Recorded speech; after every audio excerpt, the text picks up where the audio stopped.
Pulis na nakatalaga malapit po sa mga paaralan sa Digos City, Davao del Sur, daragdagan kasunod po ng insidente naman ng bullying. John Ryan Calonia, Super Radio Davao. John, pasok! Super Radio! Inutos na ng lokal na pamahalaan ng Digos sa Davao del Sur ang pagdaragdag ng presensya ng pulisa malapit sa mga paaralan at mga lugar na maraming estudyante.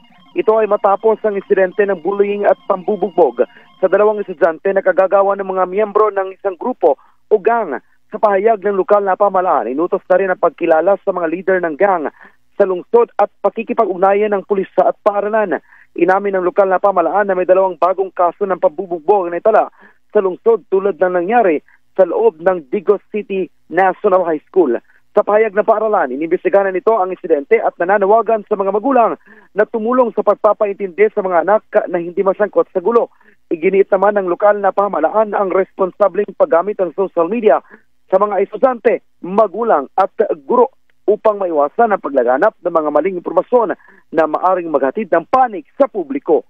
Ako, si John Ryan Calonia ng Super Radio Davao nag-ulat para sa GMA Super Radio DZWB Dapa. Totoo. Super! Mga kababayan, huwag nyo nang hanapin ang mga pulis sa presinto sapagkat kami ay nasa inyo na ang mga telepono. Dial 911, darating kami sa loob ng 5 minuto.